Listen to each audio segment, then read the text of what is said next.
So Jai Hind everyone, welcome back to the channel. So most awaited unit जो आप बहुत लोग बोल रहे थे कि मैम यूनिट 5 करवा दो क्योंकि ये पेपर में आने वाली है कुछ ग्रेजुएशन वाले बच्चों के लिए, है ना। अभी आपका शायद एग्जाम या इंटरनल्स कुछ होने वाला है, आई डोंट नो। सो उनके लिए है। और बाकी आपको मैंने जैसे बताया कि एमए के पॉलिटिकल साइंस अगर आप कर रहे हो या बीए प्रोग्राम में आपका ऑप्शनल में पॉलिटिकल साइंस है, या पीएसआईआर की तैयारी कर रहे हो या फिर यूजीसी नेट जेआरएफ की तैयारी कर रहे हो, सब में ही ओपी का हमारा पॉलिटिकल साइंस के लिए एक बेस तैयार करती है। तो आज का लेक्चर बहुत बहुत बहुत इंपॉर्टेंट होने वाला है, काफी इंपॉर्टेंट यूनिट है, interdisciplinary perspective on political science. एक बार देख लेते हैं इस यूनिट में क्या क्या है। सो सिलेबस देखते हैं पहले तो ये है यूनिट 5 में हम पढ़ेंगे इंटरडिसिप्लिनरी अप्रोच क्या होता है, क्योंकि ये आपका बेस है। आप पढ़ते हो गया कि पॉलिटिकल साइंस जो इंटरडिसिप्लिनरी सब्जेक्ट है, जेंडर स्टडीज इंटरडिसिप्लिनरी है, मल्टी डिसिप्लिनरी है, तो इसका मतलब क्या होता है। फिर उसके बाद usefulness of other social sciences, और बाकी जो पॉलिटिकल साइंस एक सोशल साइंस का पार्ट है, उसके अलावा और जो सोशल साइंसेज है जैसे हिस्ट्री, इकोनॉमिक्स, सोशियोलॉजी, साइकोलॉजी और फिलोसफी, इनके क्या क्या यूजेस है, क्या क्या महत्व है बोल सकते हो। तो लेट्स बिगिन। तो ये है यूनिट 5। तो सबसे पहले जो टर्म डिसिप्लिन है उसका क्या मतलब है, ठीक है। पॉलिटिकल साइंस को एज अ डिसिप्लिन देखा जाता है और हम इसको इंटरडिसिप्लिनरी बोलते हैं, डिसिप्लिन इस वर्ड में भी आ रहा है। तो इसका क्या मतलब है। सबसे पहले तो इंटरडिसिप्लिनरी को हिंदी में क्या बोलते हैं मैं आपको बता देती हूँ। जो हिंदी मीडियम वाले अगर ये देख रहे हैं, जैसे कि आपको पता है ये जो सीरीज है दोनों ही हिंदी और इंग्लिश मीडियम के लिए है, ठीक है। ताकि क्योंकि बहुत सारी बुक्स होती हैं जो सिर्फ इंग्लिश में अवेलेबल होती हैं और हिंदी मीडियम वालों को ट्रांसलेट करने में दिक्कत आती है, तो मैं इसलिए बाइलिंगुअल बोल रही हूँ और आपको इंग्लिश और हिंदी दोनों में समझाऊंगी।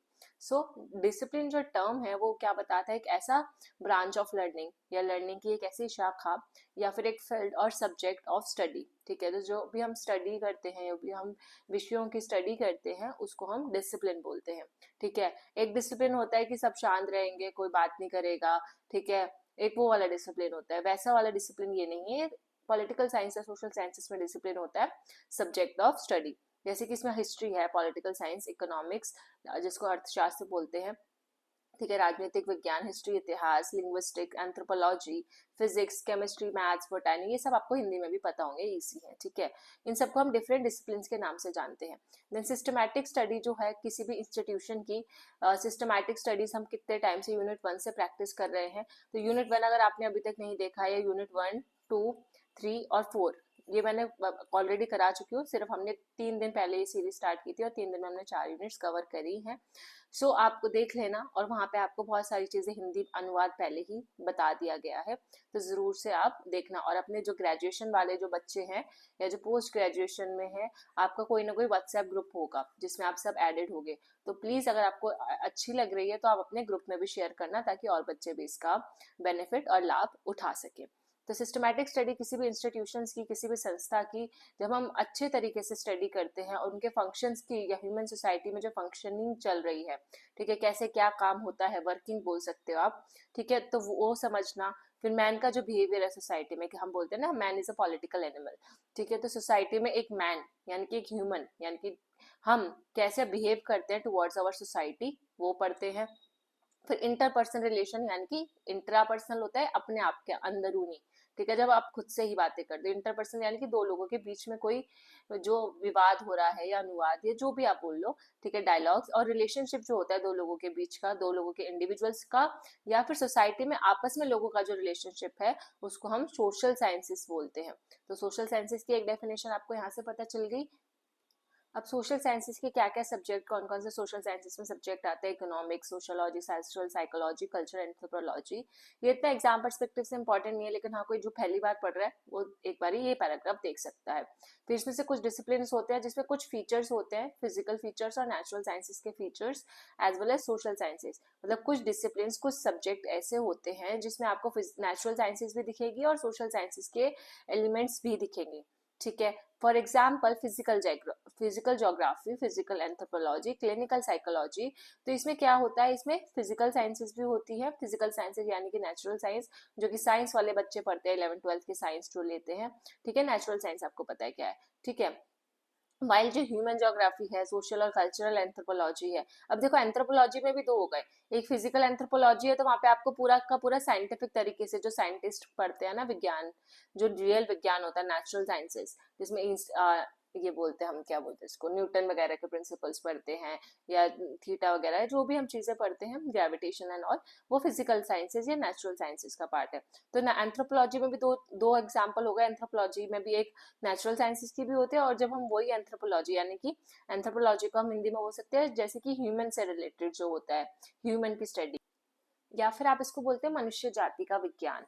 ठीक है, मनुष्य जाति का विज्ञान हो गया वैसा। तो इसमें नेचुरल एंथ्रोपोलॉजी मैंने आपको ये बताया, और वैसे कल्चरल एंथ्रोपोलॉजी भी होती है या सोशल एंथ्रोपोलॉजी भी होती है, वो सोशल साइंसेज का पार्ट होती है। तो एक ही डिसिप्लिन है एंथ्रोपोलॉजी एग्जाम्पल के तौर पे, और दोनों ही तरीके से हम समझते हैं। जैसे ज्योग्राफी में भी तो ऐसा होता है कि ज्योग्राफी फिजिकल ज्योग्राफी भी होती है, और ज्योग्राफी जब हम पढ़ते हैं तो उसको कल्चरल कॉन्टेक्स्ट से भी पढ़ते हैं। सोशल साइकोलॉजी भी होता है, वैसे क्लिनिकल साइकोलॉजी भी होता है। तो हर चीज के दो एलिमेंट्स हो सकते हैं, ये इस पैराग्राफ में बताया है। मेन मेन तो लास्ट लाइन थी जो मैंने आपको समझाई। अब पढ़ते हैं इंटरडिसिप्लिनरी अप्रोच। सो इंटरडिसिप्लिनरी अप्रोच का साफ सीधा मतलब क्या है, पहले तो हम समझते हैं इंटरडिसिप्लिनरी का मतलब क्या है। मतलब जब आपकी कोई प्रॉब्लम है, उसको सॉल्व करने के लिए आपने एक से ज्यादा डिसिप्लिन का यूज किया। अब डिसिप्लिन क्या होता है, इंटरडिसिप्लिनरी को हिंदी में क्या बोलते हैं हमने समझा। ठीक है, तब एक से ज्यादा डिसिप्लिन का आपने यूज किया अपनी प्रॉब्लम को सॉल्व करने के लिए, तो ऑटोमेटिकली क्या कहलाया जाएगा, इंटरडिसिप्लिनरी। इसका बेस्ट एग्जांपल है सोशल साइंसेस के जितने भी सब्जेक्ट होते हैं वो इंटरडिसिप्लिनरी होते हैं। फॉर एग्जांपल आपकी कोई प्रॉब्लम थी, आप कोई रिसर्च कर रहे थे, उसमें आपने उस प्रॉब्लम को सॉल्व करने के लिए आपने पॉलिटिकल साइंस का भी यूज किया, और आपने उस प्रॉब्लम के लिए आपको पॉलिटिकल साइंस इनफ नहीं था, आपको सोशोलॉजी का भी कुछ हिस्सा पढ़ना पड़ा, या फिलोसफी भी पढ़नी पड़ी। तो इसका मतलब क्या हुआ, आपने इंटरडिसिप्लिनरी अप्रोच का यूज किया है कि आपने एक ही चीज को समझने के लिए तीन चार डायमेंशन का यूज किया, या तीन चार डिसिप्लिन का यूज किया। जरूरी नहीं है तीन चार, मतलब दो डिसिप्लिन का अगर हम यूज कर रहे हैं तो इंटरडिसिप्लिनरी हो जाएगा। मतलब टू और मोर देन टू इंटरडिसिप्लिनरी होगा। यही बात सेम फर्स्ट पैराग्राफ में लिखी हुई है, और यहाँ से हमारी बात शुरू होती है कि जो स्टडी है पॉलिटिक्स की, उसको हम सोशल प्रोसेस बोलते हैं। Provide ample scope for an interdisciplinary approach.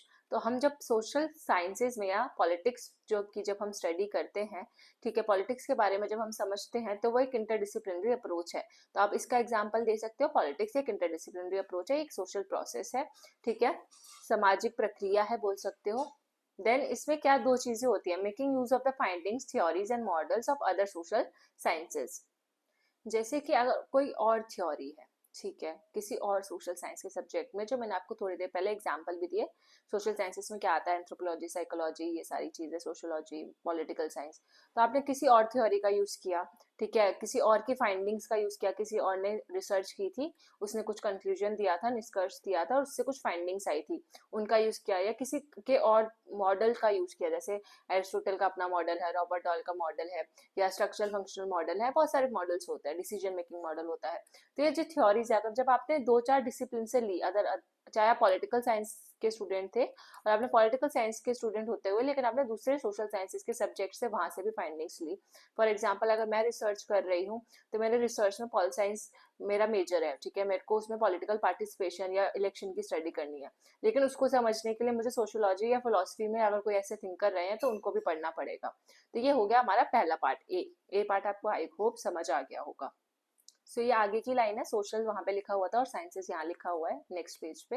In understanding a political phenomena, किसी भी पॉलिटिकल सब फिनोमेना को समझने के लिए, कंडीशन को समझने के लिए, या बोल सकते हो उस टाइम की व्यवस्था को समझने के लिए, हमने दूसरों की फाइंडिंग्स, दूसरों की थ्योरीज का यूज किया, या दूसरों के मॉडल्स का। तो ये तीन वर्ड आप याद कर सकते हो, और इसको ए बी करके आप अपने आंसर में इंक्लूड कर सकते हो। बी पार्ट क्या कह रहा है, verification of the theories and findings of the political science. और हमने पॉलिटिकल साइंस की जो थ्योरीज है, हमारी राजनीतिक विज्ञान की जो थ्योरीज है, उसमें जो निष्कर्ष निकल कर आए हैं, जो लोगों ने इसमें फाइंडिंग्स की है, उनको वेरीफाई करना दूसरा पॉइंट है। ठीक है, और वेरीफाई कैसे करना, दूसरी जो थ्योरीज है, दूसरी सोशल साइंसेस की जो थ्योरीज है, सामाजिक विज्ञान की जो दूसरी थ्योरीज है, उनमें भी कुछ ना कुछ आपको डाटा मिलेगा, कुछ नई थ्योरीज होंगी, उससे लेकर उस चीज को वेरीफाई करना। मतलब आप पॉलिटिकल साइंस की थ्योरीज वेरीफाई कर रहे हो, कैसे, दूसरों की थ्योरीज से डाटा लेकर या थ्योरीज लेकर। ठीक है, ऑप्शन नंबर सी।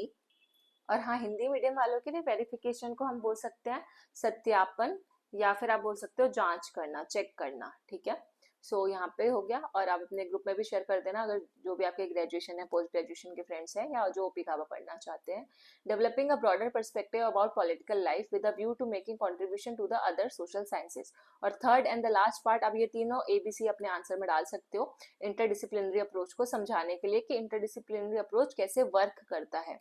ठीक है, तो एक क्या करता है, हम एक ब्रॉडर पर्सपेक्टिव लेकर चलते हैं पॉलिटिकल लाइफ के बारे में कि हमारा जो राजनीतिक जो रहन सहन का तरीका है, ठीक है, राजनीतिक लाइफ जो है हमारी, उसमें हम एक बड़ा पर्सपेक्टिव लेकर चलते हैं, ब्रॉडर पर्सपेक्टिव लेकर चलते हैं, जिसको हम हिंदी में बोलेंगे व्यापक परिपेक्ष। ठीक है, हिंदी मीडियम वाले लिख सकते हैं व्यापक परिपेक्ष with a view to making the contribution to the other social sciences. और ये ब्रॉडर पर्सपेक्टिव लेना क्यों जरूरी है, क्यों ना हम सिर्फ पॉलिटिकल साइंस तक सीमित रहे और बाकी चीजों को स्टडी ही ना करें कि भाई हम पॉल साइंस के स्टूडेंट हैं तो अपने रिसर्च में पूरी तरीके से पॉल साइंस ही रहेगा, बाकी हमें किसी चीज की जरूरत नहीं पड़ेगी, तो ऐसा नहीं हो सकता। आपने भी देखा होगा वेस्टर्न पॉलिटिकल थॉट में हम कितने फिलोसोफर्स को पढ़ते हैं। ठीक है, फिलोसफी ऑफ साइंस करके भी एक सब्जेक्ट है जिसमें मैक्स वेबर, थॉमस कुन वगैरह है। अब ये जो मैक्स वेबर, थॉमस कुन है, ये सोशियोलॉजी के भी थिंकर्स है, ये फिलोसफी के भी थिंकर्स है, लेकिन हमको उसमें पॉलिटिकल साइंस में भी पढ़ना पड़ता है। तो एक ब्रॉडर पर्सपेक्टिव लेकर चलेंगे तो हम सबके विचारों को समझ पाएंगे, सबके परिप्रेक्ष्य को समझ पाएंगे, और दूसरी सोशल साइंसेस भी इसमें कंट्रीब्यूट कर पाएगी। ठीक है, ताकि हम दूसरे सोशल साइंसेस का कंट्रीब्यूशन अपनी थ्योरीज में, अपने ब्रॉडर पर्सपेक्टिव में ला सके।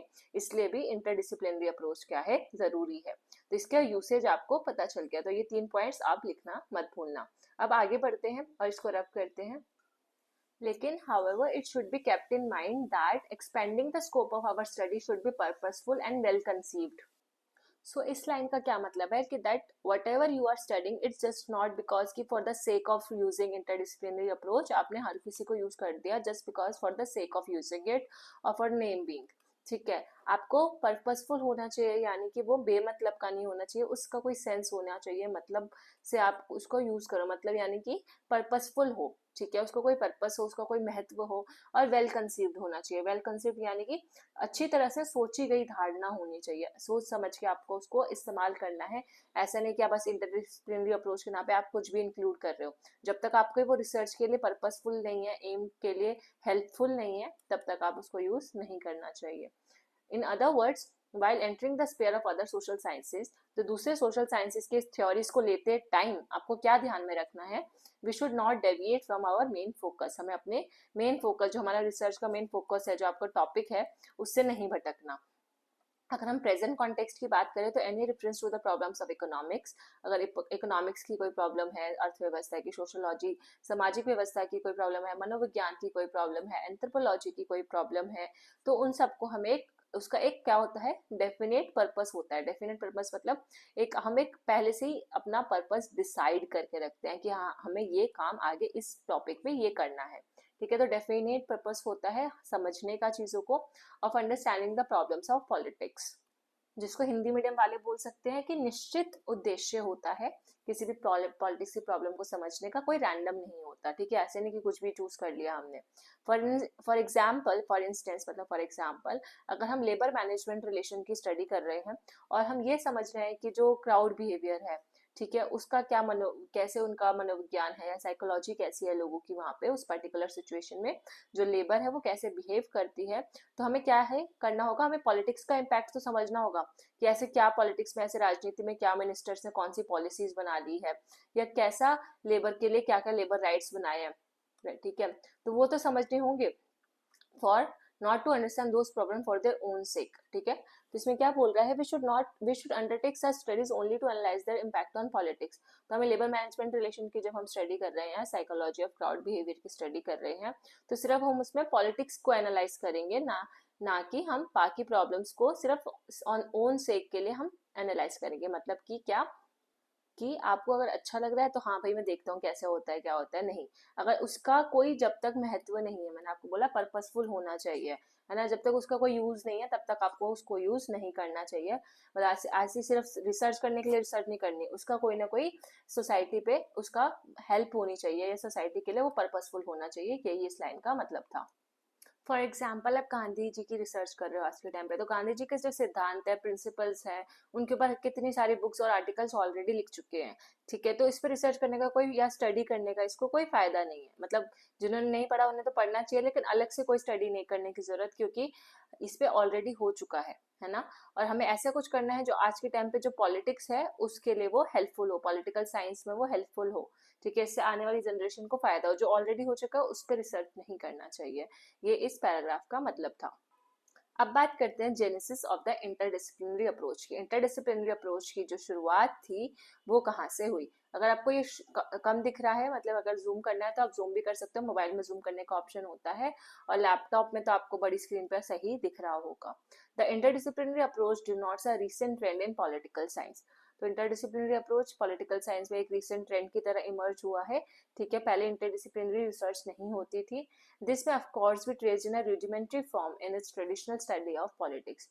और इसको हम कैसे समझ सकते हैं, जो पुराने टाइम पे जो प्राचीन स्टडी किया करते थे, जैसे हम पॉलिटिक्स की पहली स्टडी किया करते थे, वहां से हम इसका ओरिजिन स्टडी कर सकते हैं। फॉर एग्जाम्पल प्लेटो। तो प्लेटो जो है रूलर्स की बात करते हैं, एक आइडियल स्टेट में, एक आइडियल स्टेट में रूलर कैसा होना चाहिए। आइडियल स्टेट को हिंदी वाले आदर्श राज्य बोल सकते हैं। तो आदर्श राज्य में कैसे जो शासक है वो कैसा होना चाहिए, उसके लिए प्लेटो ने बोला था कि फैमिली जो है, या फैमिली जैसा जो स्ट्रक्चर है वो नहीं होना चाहिए। जैसे उन्होंने बोला था ना कि फैमिली और जो communism of wifes and properties नहीं होना चाहिए, स्पेशली रूलिंग क्लास के लिए और सोल्जर क्लास के लिए। तो वैसा। और एजुकेशन कैसी होनी चाहिए, ऑब्वियसली अगर कोई राजा है तो राजा के पास एजुकेशन होनी चाहिए, तो उसने एजुकेशन की चीजें बताई थी। would deeply affect the character and activities of those holding political office।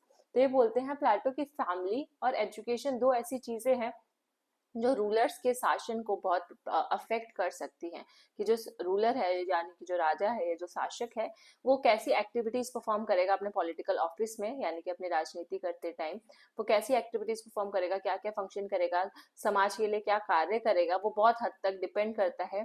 उसका फैमिली का स्ट्रक्चर कैसा है, मतलब अपने उस अगर वो फैमिली से ज्यादा जुड़ा हुआ है, भावुक है, तो वो कभी भी अपने फैमिली के डर से कि कहीं मेरी फैमिली पे कोई अटैक ना कर दे या मेरी फैमिली को कुछ ना हो जाए, उस डर से वो कभी भी ब्लंट पॉलिसीज नहीं लेगा या फिर समाज में उस तरीके से काम नहीं करेगा, ठीक है। तो फिर एजुकेशन भी इम्पोर्टेंट है, अगर वो एजुकेटेड होगा तो और अच्छे से काम कर पाएगा। तो ये दो चीजें इंपॉर्टेंट बताई थी प्लेटो ने। और एरिस्टोटल की बात करें, क्योंकि हम जेनेसिस पढ़ रहे हैं, जेनेसिस मतलब शुरुआत पढ़ रहे हैं, तो प्लेटो और एरिस्टोटल से शुरुआत देखने को मिलती है इंटरडिसिप्लिनरी अप्रोच की। उनकी थ्योरीज जो थी इंटरडिसिप्लिनरी थी। एरिस्टोटल जो है वो एक कॉजुअल रिलेशन बताते हैं, distribution of wealth and status in communities and the type of political regime they had. तो कॉजुअल रिलेशन क्या होता है कि कॉज एंड इफेक्ट वाला रिलेशन, आपने पेपर 1 में अगर यूजीसी नेट की कोई तैयारी कर रहा है तो पढ़ा होगा। कॉजुअल का मतलब आपको कॉज का मतलब तो पता है ना, कॉज मतलब क्या होता है, कारण, ठीक है। तो कारण कॉजुअल रिलेशन क्या हो गया, सॉरी मैंने कारक लिख दिया, कारण बताने के लिए। जैसे इसमें एग्जांपल दे रखा है एरिस्टोटल ने, टाइप ऑफ पॉलिटिकल रिजीम। तो किस तरीके की पॉलिटिकल रिजीम होगी वो डिपेंड किस पे करता है, वो डिपेंड करता है कि आप किस तरीके से वेल्थ को या स्टेटस जो है लोगों का कम्युनिटीज में, उस तरीके उसको किस तरीके से हम डिस्ट्रीब्यूट कर रहे हैं। तो इन दोनों का जो रिलेशन होगा आपस में वो कॉजुअल रिलेशन कहलाया जाएगा। अगर आप वेल्थ और स्टेटस ऐसे दे रहे हो कि कुछ लोगों के पास बहुत ज्यादा वेल्थ है और जो मेजोरिटी है उसके पास बहुत कम वेल्थ है, या अगर आप इक्वल डिस्ट्रीब्यूशन कर रहे हो तो डेमोक्रेसी होगा, अगर आप ऐसे कर रहे हो तो डिक्टेटरशिप हो जाएगा या फिर एलिट रूल आ जाएगा जिसको हम बोले, ठीक है। यानी कि जो अमीर लोग हैं वो और अमीर होते जाएंगे और सिर्फ अमीरों का ही शासन होगा, जैसे बुर्जुआजीज और कैपिटलिस्ट वगैरह थे। तो ये मैं एग्जांपल दे रही हूँ, ये एग्जांपल एरिस्टोटल ने नहीं दिया, बस एरिस्टोटल ने ये बताया कि किस तरीके का शासन होगा। वो डिपेंड करेगा कि जो वहाँ का जो राजा है या वहाँ की जो लोकतंत्र है या कुछ भी जो है वहां पे जो भी शासन हो रहा है, वहां पे वो कॉस्ट वेल्थ और स्टेटस को कैसे डिस्ट्रीब्यूट किया जाता है, कैसे बांटा जाता है, ठीक है। सो पॉलिटिकल रिजीम को हिंदी में राजनीतिक शासन बोलते हैं। However this earlier studies were not marked by a deeper analysis of the forces shaping the course of event. तो लेकिन जो पुरानी स्टडीज जो एरिस्टोटल और प्लेटो के टाइम पे हुई थी, वो बाकी आने वाली जो हमारे आने वाले जो भी अप्रोचेस थे उसमें इतनी कारगर या हेल्पफुल साबित नहीं हुई। जो सबसे ज्यादा हेल्पफुल साबित हुई वो थी मिडल ऑफ 19th सेंचुरी में जो मार्क्स और एंजल्स की थ्योरीज आई, उस उसकी वजह से जो इंटरडिसिप्लिनरी का जो अप्रोच था वो डेवलप हुआ, ठीक है, in social sciences which could be called a systematic interdisciplinary approach, ठीक है। व्यवस्थित ढंग से अगर कोई इंटरडिसिप्लिनरी अप्रोच लेकर आया वो थे मार्क्स एंड एंजल्स। तो आप बता सकते हो कि शुरुआत एरिस्टोटल और प्लेटो ने की थी पर उसका जो उनकी जो थ्योरीज थी वो इंटरडिसिप्लिनरी अप्रोच के कॉन्टेक्स्ट से ज़्यादा प्रभावित साबित नहीं हुई, ज़्यादा उसका इफेक्ट नहीं हुआ, ज़्यादा एफिशिएंट नहीं थी आप बोल सकते हो। और फिर बाद में मार्क्स और एंजल्स आते हैं, और मार्क्स एंड एंजल्स जो है जो एक नया अप्रोच डेवलप करते हैं सोशल साइंसेस में और अच्छे से डेवलप करते हैं। तो जो श्रेय मिलेगा कि सबसे पहले इस सिस्टमैटिक तरीके से इंटरडिसिप्लिनरी अप्रोच को किसने डेवलप किया, तो उसमें आपको मार्क्स एंड एंजल्स का याद रखना है।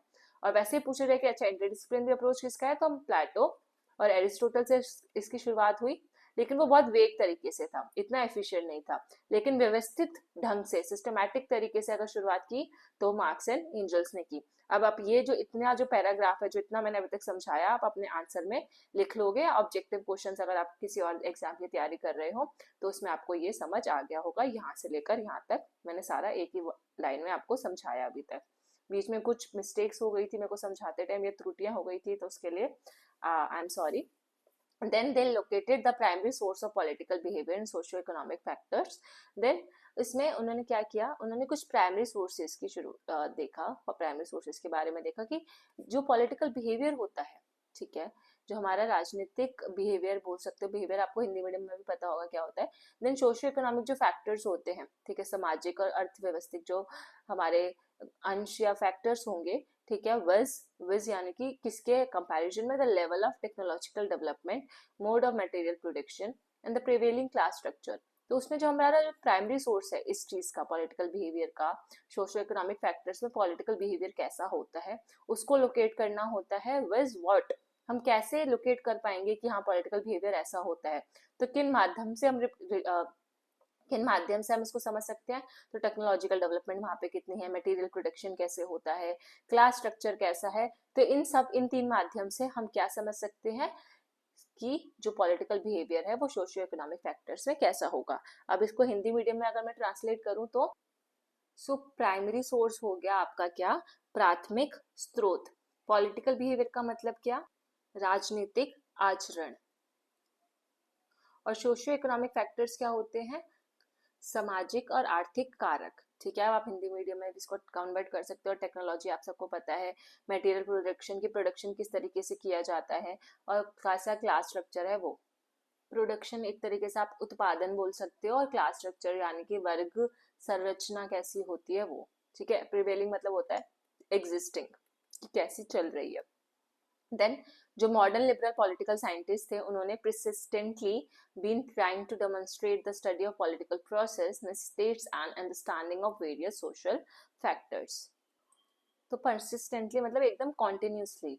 तो जो हमारे आधुनिक टाइम के जो आधुनिक उदारवादी बोल सकते हो, तो आधुनिक उदारवादी जो पॉलिटिकल साइंटिस्ट है वो कॉन्टिन्यूसली अभी तक ये समझते आ रहे हैं कि कैसे हम पॉलिटिकल प्रोसेस की स्टडी करें। वो हमें बताते हैं, डेमोन्स्ट्रेट करना मतलब बताते हैं, एक तरीके से हमारे सामने रखते हैं चीज़ों को कि पॉलिटिकल प्रोसेस की स्टडी करना है ना अगर आपको, तो आपको बहुत सारे सोशल फैक्टर्स यानी कि आप बोल सकते हो सामाजिक कारकों की भी स्टडी करनी होगी, उनको समझना होगा। अगर आप सोशल फैक्टर समझ जाओगे तो पॉलिटिकल प्रोसेस कैसे काम करता है आप वो समझ जाओगे, ऐसा मॉडर्न लिबरल पॉलिटिकल साइंटिस्ट का मानना था। तो इस पूरे पैराग्राफ से जो अभी तक आपने जेनेसिस में पढ़ा, तो जेनेसिस में मैंने आपको बताया सिर्फ आपको 2-3 चीजें याद रखनी है। जो तो ऐसे आपको प्लेटो एरिस्टोटल से शुरुआत करनी है, फिर मार्क्स एंड एंजल्स का जो फर्स्ट सिस्टमैटिक स्टडी बताना है। देन उसके बाद पॉलिटिकल बिहेवियर कैसे, जो पॉलिटिकल बिहेवियर को हम कैसे समझ सकते हैं, तो पॉलिटिकल बिहेवियर को समझने के लिए हमें 3 चीजों को समझना होगा। 3 चीजें मैंने आपको बताई, टेक्नोलॉजी वाली, प्रोडक्शन उत्पादन वाला, और क्लास स्ट्रक्चर। तो जब हम तीनों को समझ लेंगे तो पॉलिटिकल बिहेवियर में सोशियो इकोनॉमिक फैक्टर्स कैसे समझे जाते हैं वो भी समझ लेंगे। और लास्ट लाइन हमने पढ़ी कि जो मॉडर्न लिबरल पॉलिटिकल साइंटिस्ट है, अगर हमें सोशल फैक्टर्स अगर समझेंगे, तब अगर सोशल फैक्टर्स को अगर हम समझ लें तो हम पॉलिटिकल प्रोसेस की स्टडी आराम से कर सकते हैं, ऐसा मॉडर्न लिबरल बोलते हैं। तो कोई कुछ सिर्फ 4 लाइनें थी, और 4 लाइनें आपको ये बस अपने आंसर में जेनेसिस में लिख लेनी है। जैसे इंट्रोडक्शन में मैंने आपको जो बताया वो स्टार्टिंग के जो हमने वीडियो में देखा, वीडियो की स्टार्टिंग में वो इंट्रोडक्शन आ जाएगा। फिर उसके बाद आप जेनेसिस बता सकते हो कि ओरिजिन लिख सकते हो, जेनेसिस ना लिखना हो आंसर में, फिर ओरिजिन बता सकते हो अगर ऐसा क्वेश्चन आता है तो इंटरडिसिप्लिनरी अप्रोच पे। देन फिर कैरेक्टरिस्टिक्स बता सकते हो। अब पढ़ते हैं कैरेक्टरिस्टिक्स क्या क्या है इसके। कैरेक्टरिस्टिक्स को हम हिंदी में बोलते हैं विशेषताएं। तो जब हम पॉलिटिक्स को एज अ सोशल प्रोसेस समझते हैं तो हम पॉलिटिकल सिस्टम को एक ओपन सिस्टम की तरह डिफाइन करते हैं, और अ सिस्टम ऑफ इंटरेक्शन जिसमें सारे लोग आपस में क्या कर रहे हैं, इंटरेक्ट कर रहे हैं, वो क्या है, पॉलिटिकल सिस्टम है। और एक सोशल प्रोसेस है जो कि मैं बहुत बार आपको हिंदी में भी बता चुकी हूँ। फिर ये एक इंटरडिसिप्लिनरी अप्रोच है जो अब इम्पैरेटिव बन चुका है। इम्पैरेटिव क्या होता है, इम्पॉर्टेंट होता है इसका मतलब, या फिर हिंदी में अनिवार्य बोल सकते हो। तो इंटरडिसिप्लिनरी अप्रोच आज के टाइम पे बहुत इंपॉर्टेंट बन चुका है। ये एक ओपन सिस्टम है, सिस्टम ऑफ इंटरेक्शन है, ठीक है, आपस में बातचीत या इंटरेक्शन आप देख लेना हिंदी मीडियम में क्या बोलेंगे। देन अदर वर्ड्स में अगर देखिए, when we assume that political system receive inputs, तो अगर हम देखिए जब पॉलिटिकल सिस्टम में इनपुट जाता है, इनपुट क्या होता है, डिमांड एंड सप्लाई या फिर डिमांड एंड सपोर्ट, ठीक है। तो आप कुछ ना कुछ डिमांड करते हो, किससे डिमांड करते हो भाई, पॉलिटिकल सिस्टम से डिमांड करते हो। पॉलिटिकल सिस्टम से डिमांड करते हो तो आपकी डिमांड ऐसे अंदर जा रही है, ठीक है। और डिमांड किसके पास जा रही है, पॉलिटिकल सिस्टम के अंदर, जिसमें आपके मिनिस्टर्स होंगे, पार्लियामेंट, संसद वगैरह होगी। फिर सब यहाँ पे क्या होगा, इस पॉलिटिकल सिस्टम में डिस्कशन होंगी, डिबेट होंगी आपस में, और इस पर चर्चा होगी। फिर चर्चा होने के बाद ये डिसाइड किया जाएगा कि क्या जो डिमांड आई, जो हमने अपने पॉइंट्स रखे, डिमांड यानी कि हमारे इनपुट्स, जो हमारे इनपुट्स आए, क्या पॉलिटिकल सिस्टम में वो अनिवार्य थे, क्या जरूरी थे, क्या उसमें काम होना चाहिए। और अगर यस होना चाहिए तो यहाँ पे आउटपुट्स आएंगे। आउटपुट में आपका क्या आएगा, आपकी जो भी आपने डिमांड पूरी करी वो पॉलिसी के फॉर्म में बन के बाहर आ जाएगी। तो ये आउटपुट यानी कि आपकी आउटकम्स, अगर यहाँ पे यस होता है। तो अगर नो होता है तो फिर कोई भी पॉलिसी नहीं बनेगी, कुछ भी नहीं होगा। तो यही यहाँ पे ये लाइन है कि, और ये पूरा का पूरा जो मॉडल है ये डेविड ईस्टन का मॉडल है, शायद अगर आपने पढ़ा हो कभी तो आपको समझ आ जाएगा। वैसे मैंने एक शॉर्ट में समझा दिया। तो इसमें सेम लाइन लिखी हुई है कि जो पॉलिटिकल सिस्टम है वो इनपुट लेता है सोशल सिस्टम और इन्वायरमेंट से। सोशल सिस्टम यानी कि हम जहाँ पे जिस समाज का हम हिस्सा है वहीं से डिमांड आती है, इनपुट आते हैं। और फिर जो पॉलिटिकल सिस्टम है वो आउटपुट देता है। और फिर ये जब आउटपुट होता है इस पॉलिसी पे, फिर क्या होता है, फीडबैक लिया जाता है, ठीक है, कि आपको जो हमने पॉलिसी बनाई वो पसंद आ रही है कि नहीं। अगर नहीं पसंद आ रही, लोग उस पर प्रोटेस्ट कर रहे हैं, तो कितनी बार उसको खारिज भी करना पड़ सकता है। तो ये फीडबैक चैनल होता है, ठीक है, क्योंकि हमारी डिमांड थी ना, हमने डिमांड भेजी, वहां से उन्होंने आउटकम दिया। फिर हमसे वो सरकार पूछेगी भी तो सही ना, फीडबैक फॉर्म निकाल के कि अच्छा आपको सही लगा कि नहीं।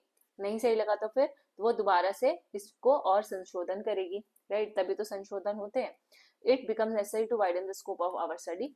और इसलिए ये जो मॉडल है ये बहुत जरूरी है। ये जो पूरा का पूरा मैंने ब्लैक बॉक्स मॉडल बताया ना, ब्लैक बॉक्स यानी कि जो पॉलिटिकल सिस्टम है वो हमारा ब्लैक बॉक्स है, जिस बॉक्स के अंदर हमारी सारी डिमांड जा रही है, ठीक है। तो इससे हमारा जो स्टडी का जो स्कोप है वो बहुत और बढ़ता है अच्छे से, और हमें सोशल प्रोसेस को समझने में बहुत आसानी मिलती है अगर हम इस तरीके से चीज़ों को समझे। पॉलिटिक्स का हम प्रोसेस समझ पाते हैं। देखो मैंने आपको जो पूरा ब्लैक बॉक्स मॉडल समझाया, इससे आपको पॉलिटिक्स का प्रोसेस समझ आया ना, कि डिमांड जा रही है, उस पर डिस्कशन हो रहा है, पॉलिसी बन के बाहर आ रही है। और यही हमारा सोशल प्रोसेस भी है। और जो आसपास की चीज़ें हैं जो, वो क्या है, हमारा इन्वायरमेंट या हमारी सोसाइटी। इन्वायरमेंट यानी कि यहाँ पे क्या है, सोसाइटी। अब पढ़ते हैं हमारे नेक्स्ट पेज पे, प्रोडक्ट ऑफ एम्पेरिकल ओरिएंटेशन।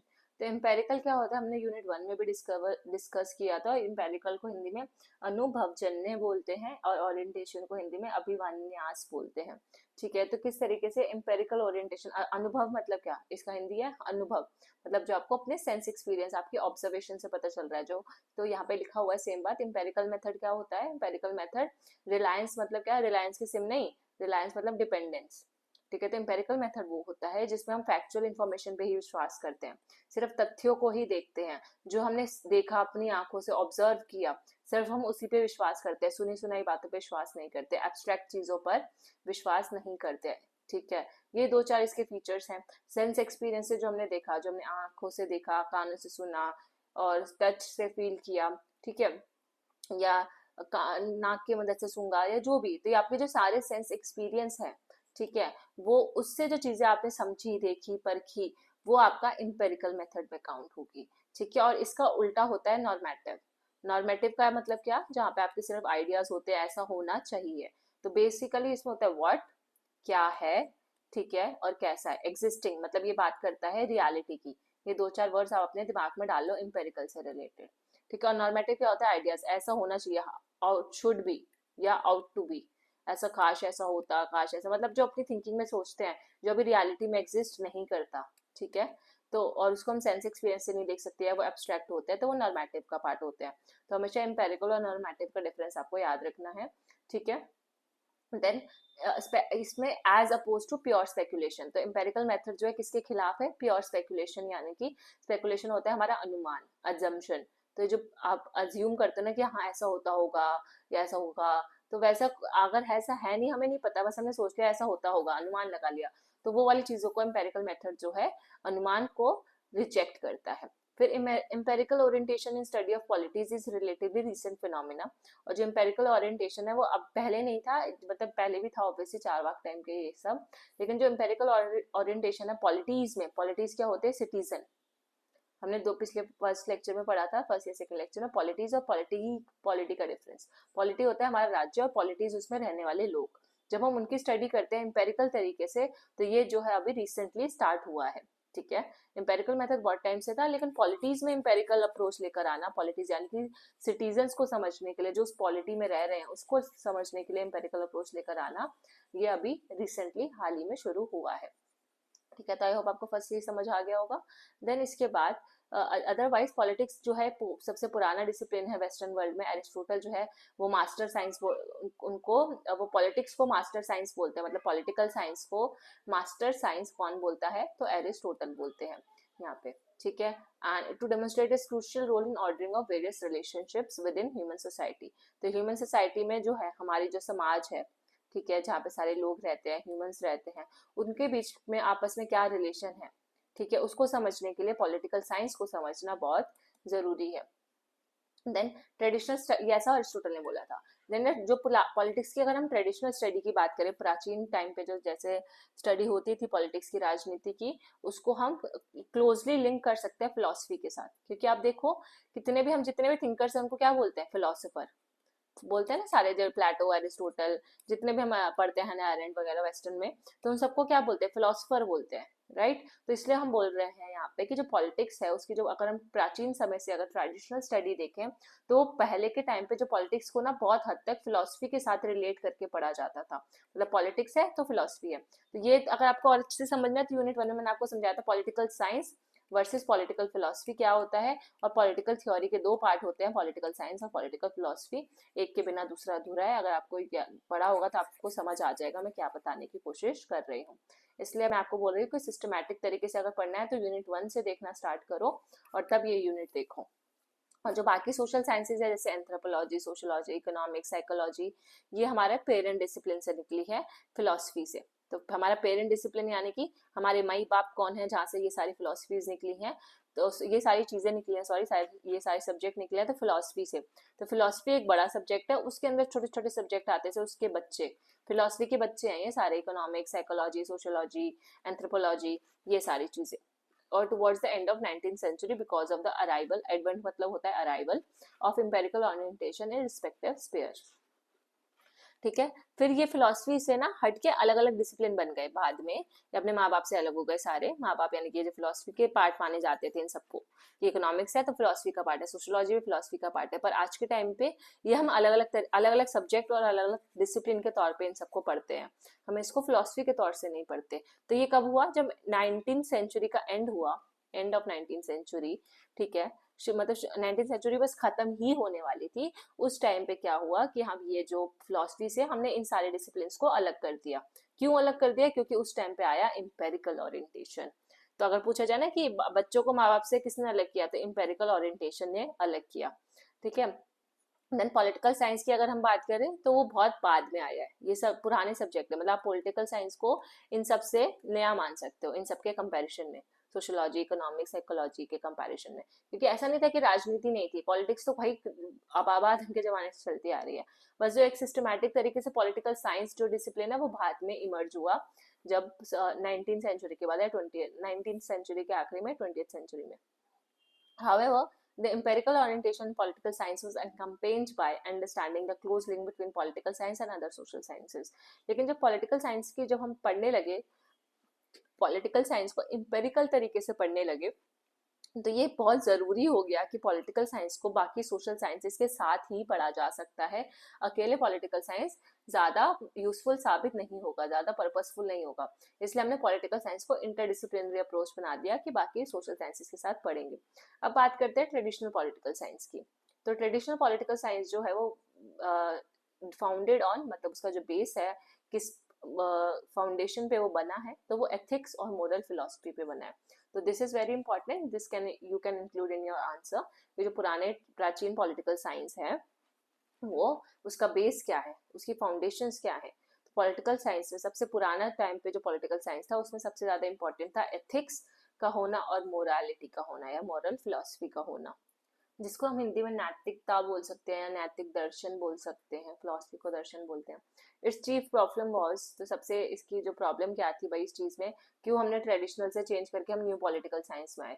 और न्यू पॉलिटिकल साइंस में मैंने आपको पिछले लेक्चर में समझा दिया था, आई गेस यूनिट 2 में था या यूनिट 1 में था जहाँ तक मुझे याद है। तो ट्रेडिशनल पॉलिटिकल साइंस और न्यू पॉलिटिकल साइंस, इन दोनों के बीच का हमने अंतर समझा था। तो यहाँ पे ये बता रहा है कि ऐसी क्या प्रॉब्लम आई ट्रेडिशनल पॉलिटिकल साइंस में कि हमें न्यू पॉलिटिकल साइंस लाना पड़ा, ठीक है, आधुनिक वाला लाना पड़ा और प्राचीन वाला छोड़ना पड़ा, या उसमें कुछ प्रॉब्लम्स थी। तो क्या प्रॉब्लम्स थी उनको, was to determine norms of public life. तो हमें पब्लिक लाइफ के क्या आचरण होंगे, क्या चीजें, क्या रूल्स होंगे, उसको डिटरमाइन करने के लिए, डिटरमाइन होता है डिसाइड करना, उसको डिसाइड करने में प्रॉब्लम आती थी। And to evolve institutions according to those norms, और उससे भी ज्यादा मुश्किल होता था कि हमने नॉर्म्स डिसाइड कर लिए, ठीक है, क्या क्या रूल्स होंगे, रेगुलेशंस होंगे, हमने वो डिसाइड कर लिए। अब उन रूल्स एंड रेगुलेशन के बेसिस पे इंस्टीट्यूशन को बनाना, ठीक है, संस्थाओं का ऐसी संस्थाएं बनाना जो इस नॉर्म्स को लागू कर सके, ठीक है। तो वो मुश्किल था उस टाइम पे। It was therefore characterized by the normative approach which may be distinguished from the empirical approach। इसलिए हमें क्या जरूरत हुई कि हमने नॉर्मेटिव अप्रोच को लेकर आए और वो एम्पेरिकल अप्रोच से अलग था। मैंने अभी आपको थोड़ी देर पहले बताया नॉर्मेटिव और एम्पेरिकल का अंतर क्या होता है। एम्पेरिकल समझ आ गया ना, तो उसका एकदम उल्टा कर दो, उसके अगेंस्ट कर दो तो नॉर्मेटिव आ जाएगा। तो एम्पेरिकल अप्रोच में हम फैक्ट्स की स्टडी करते थे, डिस्क्रिप्टिव होता था और रियल लाइफ से रिलेट करके हम समझते थे। डिस्क्रिप्टिव मतलब जो जैसा है उसको वैसा डिस्क्राइब कर दो बस, और रियलिटी जो आपको दिख रही है आपके सामने वो। ऑन द अदर हैंड जो नॉर्मेटिव था वो वैल्यूज पे बेस्ड था। हमने वैल्यूज की भी बात की थी पिछले 3-4 लेक्चर जो हमने पढ़े उसमें हमने वैल्यूज की बात करी है। देन अब प्रिस्क्रिप्टिव होता है कि ऐसा होना चाहिए, जैसे आपको डॉक्टर प्रिस्क्रिप्शन देता है ना कि अब ये दवाई खा लेना, ठीक है, आप खाओ ना खाओ उसको नहीं पता, तो ऐसा prescription. Then it should be ideal. Ideal मैंने आपको बोला जैसे आइडियल प्लेटो की आइडियल सोसाइटी थी कि ऐसा ऐसा होना चाहिए। आइडियल मतलब होता है आदर्शिक, मतलब आदर्शवादी, है ना, कि ऐसा काश ऐसा होता। तो ये नॉर्मेटिव हो गया। आई होप आपको समझ आ गया होगा। फिर ऐसा ना आप ना पैराग्राफ में मत करना, अगर आप अपना आंसर लिखते भी हो, अगर आप ऐसा है स्टूडेंट हो ग्रेजुएशन के या उसके, तो आप टेबल फॉर्मेट में लिखना और उसको ऐसा बना लेना, ठीक है, एक तरफ एम्पेरिकल एक तरफ नॉर्मेटिव। और जो जो मैं पॉइंट्स बोलती जाऊँ, जैसे यहाँ पर लिख लो रियल, यहाँ पे लिख लो आइडियल, यहाँ पे लिख लो फैक्ट्स, यहाँ पे लिख लो वैल्यूज, ठीक है, यहाँ पे एक तरफ लिख लो ये डिस्क्रिप्टिव होता है इंपेरिकल, और एक तरफ लिख लो नॉर्मेटिव जो है प्रिस्क्रिप्टिव होता है। तो सिर्फ आप पॉइंट्स पॉइंट्स भी लिख के आ जाओगे ना पेपर में, तो टीचर को ये पता चल जाएगा कि हाँ भाई इसको इसका डिफरेंस पता है। और हिंदी में आप इसका अनुवाद भी कर सकते हो आराम से, ठीक है। Then in other words empirical approach जो है कंसर्न होता है व्हाट इज देयर, ठीक है, एम्पेरिकल होता है कि व्हाट, ठीक है, कि वहां पे है क्या, रियलिटी। एंड नॉर्मेटिव किससे होता है, व्हाट आउट टू बी, कैसा होना चाहिए, जो मैंने आपको बताया कैसा होना चाहिए और क्या है और कैसा होना चाहिए। ये जो चीफ रिक्वेस्ट है एम्पेरिकल अप्रोच के वो ये दे रखे हैं कि एम्पेरिकल अप्रोच में क्या क्या चीज होनी चाहिए, फैक्ट्स और डाटा, और ऐसे फैक्ट्स और डाटा जिसको हम ऑब्जर्व कर सके, जिसको हम देख सके, समझ सके, परख सके, ठीक है, वो फैक्ट्स और डाटा। तो आप यहाँ पे होगा फैक्ट्स एंड डाटा दोनों आप यहाँ पे लिख सकते हो सेकंड पॉइंट में। और it aims at explanation that is it seeks to establish a correlation between different variables.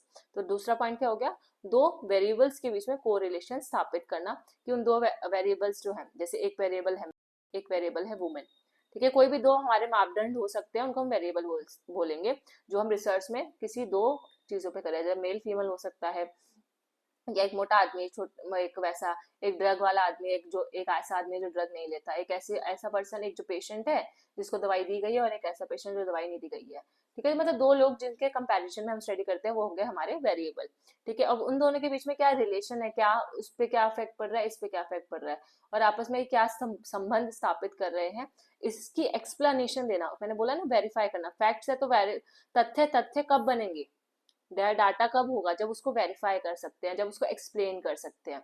अब आइडियल है जो हमारे विचारों में है, जो सामने नहीं है, हम तो बस बोल रहे हैं कि भाई ऐसा होना चाहिए, तो उसको तो हम वेरीफाई नहीं कर सकते ना, जो अभी हुआ ही नहीं है, जो रियलिटी नहीं है। तो वेरीफाई किसको करेंगे, एक्सप्लेन किसको करेंगे, जो भी है, जो हो रहा है, तो इनके बीच का रिलेशन। देन इसके बाद आप लिख सकते हो नेक्स्ट पॉइंट यहाँ पे ऐसे ही इंपेरिकल में, यहाँ पे जगह भर की इंपेरिकल और नॉर्मेटिव ऐसे जो आपने टेबल बना रहे हो साथ साथ बनाते जाओ, और ताकि आपको पूरा पैराग्राफ दोबारा ना पढ़ना पड़े, आपको बस एक झलक देखते ही आपको एग्जाम से पहले याद रह जाए। यहाँ पे होता है कॉज एंड इफेक्ट का रिलेशनशिप, कारण और उसका क्या प्रभाव पड़ेगा। Then arrive at possible generalisation, और हम जब हम कॉज एंड इफेक्ट की स्टडी करते हैं तो एक जनरलाइजेशन पे पहुंचते हैं, ठीक है, जिसको आप हिंदी में सामान्यकरण बोल सकते हो या व्यापकीकरण बोल सकते हो या साधारीकरण बोल सकते हो, जो भी आपको सही लगे, हिंदी मीडियम वाले वो समझ लेना। एक सेकंड में आपको एक जनरलाइजेशन बता देती हूँ कि जैसे आपको पता भी होगा जनरलाइजेशन का मतलब, अगर पता तो ये पार्ट स्किप कर सकते हो। जैसे कि आपने एक चीज है उसको आपने अलग अलग लोगों पे स्टडी किया, ए बी सी और डी, ये 4 लोग थे, इन पे स्टडी किया, तब आपने कोई कंक्लूजन पे पहुंचे, इन चारों से निकल के एक कॉमन पॉइंट निकला कि ये भी रात को पढ़ता है, ये भी रात को पढ़ता है, ये भी रात को पढ़ता है और ये भी रात को पढ़ता है, और इन सबके 100+ मार्क्स आते हैं हमेशा, मतलब 200-300 में से 100+ मार्क्स आते हैं। तो आप इस कंक्लूजन पे पहुंचे, जो ये आप इस पे पहुंचे ना, तो आपने एक जनरलाइजेशन कर दिया कि भाई जो जो रात को पढ़ेगा वो सारे 100+ मार्क्स लेकर आएंगे, ठीक है। तो ये जनरलाइजेशन हो गया। या फिर जो जो सुबह पढ़ेगा, सुबह जल्दी उठ के पढ़ते हैं, वो अच्छी चीज होती है, तो वो उनके हमेशा अच्छे मार्क्स आएंगे और वो पास होंगे या फर्स्ट डिवीजन लाएंगे। तो ये जनरलाइजेशन होता है, ठीक है। और ये जनरलाइजेशन कब हो सकता है, जब ऑब्वियसली हमारा इंपेरिकल मेथड हो। और इंपेरिकल में एक और चीज याद करना, ये क्वांटिटेटिव होता है और जो नॉर्मेटिव है वो क्वालिटेटिव होता है, इतना भी याद रख लो, बहुत इंपॉर्टेंट है। फिर एक इंडक्टिव डिडक्टिव वर्ड भी आप याद कर सकते हो अगर यूजीसी नेट जेआरएफ के बच्चे हैं, और अगर आप अपने आंसर में भी लिखते हो, चाहे आप किसी भी लेवल की स्टडी कर रहे हो, तो वो भी इंपॉर्टेंट है। तो जो क्वालिटेटिव होता है वो होता है इंडक्टिव, और जो क्वांटिटेटिव होता है वो होता है डिडक्टिव। डिडक्टिव मतलब क्या, यानी कि जैसे कि मैंने आपको बताया पर्टिकुलर टू जनरल जाना, पर्टिकुलर सॉरी डीजीपी होता है, और ये आई पी जी होता है, ठीक है। पर्टिकुलर से जनरल जाने वाला जो मैंने एग्जांपल दिया, ठीक है, कि पर्टिकुलर चीजों को देखते हो और एक जनरलाइजेशन करते हो, तो वो इंडक्टिव आ गया। और डिडक्टिव एक ऑलरेडी एक चीज है, ऑलरेडी जनरलाइजेशन मतलब एक ऑलरेडी एक थ्योरी एग्जिस्ट कर रही है, ठीक है, बस आपने उसको क्या किया, एक पर्टिकुलर पे लाके प्रूव कर दिया। मतलब सबको आपने, एक आपके सामने एक थ्योरी थी, आपके टीचर ने बोला कि जो जो बच्चा सुबह पढ़ता है ना वो सब 90% मार्क्स लेकर आते हैं, तो आपने एक जाके बच्चे को देखा और उस बच्चे से पूछा, क्या भाई तू रात को पढ़ता है या सुबह पढ़ता है, जो फर्स्ट फर्स्ट आई थी ना जिसकी रैंक, आपने उससे जाके पूछा, तो उसने बोला नहीं मैं तो सुबह सुबह जल्दी उठ के पढ़ता था इसलिए मेरी अच्छी रैंक आई है। तो इसका मतलब जो ये जनरलाइजेशन की थ्योरी थी कि जो सुबह पढ़ेगा और उसके अच्छे मार्क्स आएंगे, तो वो किस पे हो गई, पर्टिकुलर पे। पर्टिकुलर यानी कि जो 1% जिस पे आपने उसकी स्टडी करी उस पे वो सही बैठ गई। हो सकता है सही बैठे, हो सकता है सही ना बैठे। तो जब ऐसी स्टडी होती है तो क्वांटिटेटिव को या इंपेरिकल को हम जनरलाइजेशन की स्टडी बोलते हैं। क्यों? क्योंकि हम जनरलाइजेशन से उसकी शुरुआत करते हैं और पर्टिकुलर तक जाते हैं, और इंडक्टिव में हम पर्टिकुलर से शुरुआत करते हैं और जनरलाइजेशन तक जाते हैं, ऐसा।